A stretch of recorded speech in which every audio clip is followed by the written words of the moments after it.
Voulez-vous faire ce serial murder qui sera déjà l'épisode numéro 14 de la série? Henry Lucas. Je vais vous présenter son enfance, vous allez voir que c'est une sale enfance. Il a grandi dans des conditions de vie effroyables. Il est né en août 1936 aux États-Unis, dans l'état de Virginie. Il est issu de ce qui peut se faire de pire en termes de famille. Sa mère se nommait Viola Dixon, elle perd la garde de ses 7 enfants. C'est alors qu'elle se prostitue en échange de tout et n'importe quoi, et ça sous le nez de toute sa famille. Dans un même temps, sa mère martyrisait également son mari, le père de Lucas, qui était un ancien mendiant ayant perdu ses 2 jambes après avoir été percuté par un train. Sa famille habite dans une cabane au milieu d'un bois, ils ne vivent de presque rien.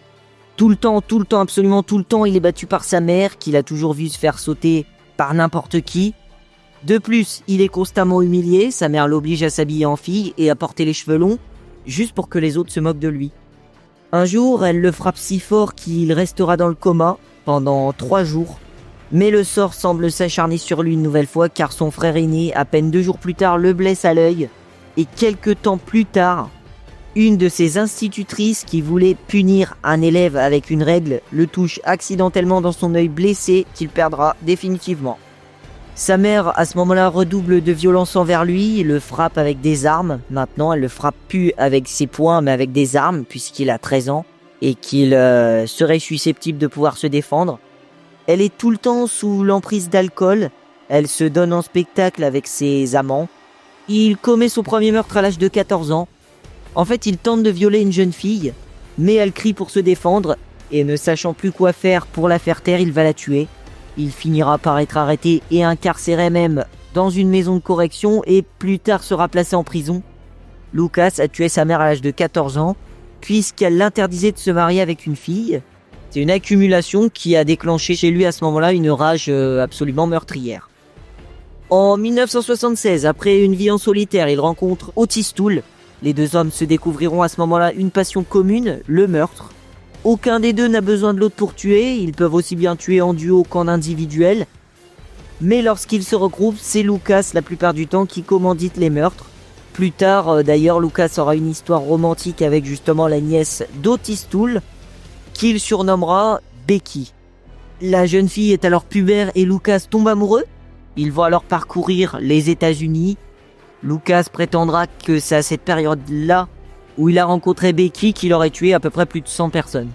Il continuera alors d'errer à travers les différents états, mais sa femme, Becky, voulait retourner chez elle et en avait marre de la vie que lui proposait Lucas. À ce moment-là, ils sont hébergés chez une vieille femme, Kate Rich. Finalement, Lucas céda, il partira alors de chez Madame Rich pour revenir vers la Floride, en faisant de l'autostop. À mi-parcours, Becky s'en prend violemment à lui. Au cours de la dispute, elle le gifla, et à ce moment-là, Lucas va sortir son poignard et lui enfoncer dans le cœur pour la tuer. Il reviendra plusieurs jours sur le lieu du crime pour parler au cadavre, regrettant son geste, c'est d'ailleurs le seul meurtre qu'il va regretter, puis au final enterra le corps pour repartir en sens inverse jusque chez Madame Rich. Il s'excusa alors de son absence, et Kate Rich en fait ne comprenait pas pourquoi Becky avait disparu, et à plusieurs reprises demanda après elle.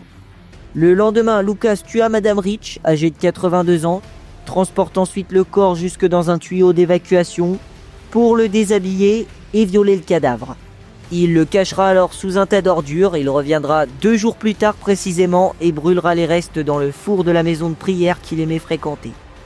Le 18 septembre 1982, le shérif de Montague, au Texas, apprend la disparition de Kate Rich et soupçonne alors Henry Lucas, parti en Californie à ce moment-là.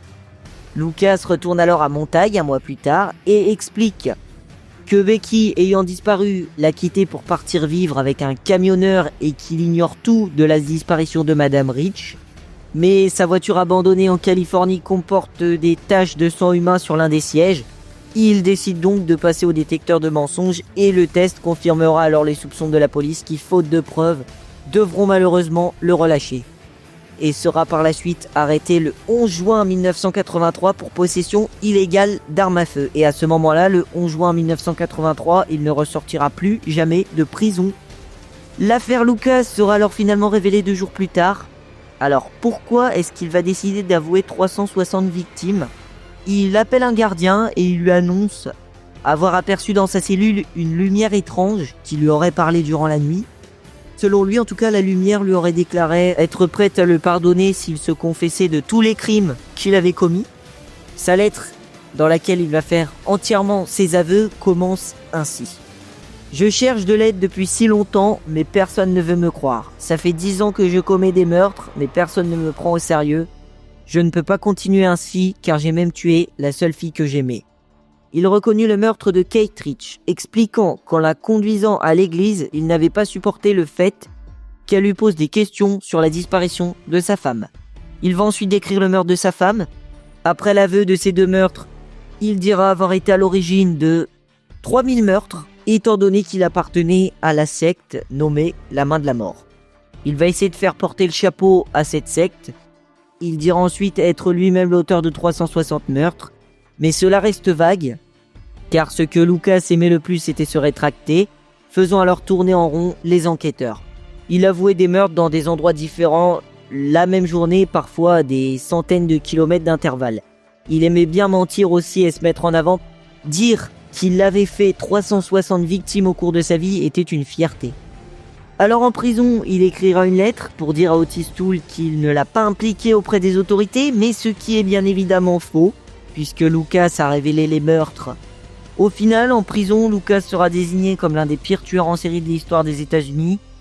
Faute de preuves, il sera condamné à mort en avril 1984 pour 19 meurtres. Donc en juin 1998, sa peine de mort sera commuée en peine de prison à vie par le gouverneur du Texas. Il mourut alors au XXIe siècle, dans sa cellule du Texas, d'une crise cardiaque, laissant derrière lui toute une vie de violence, de viol et de meurtre.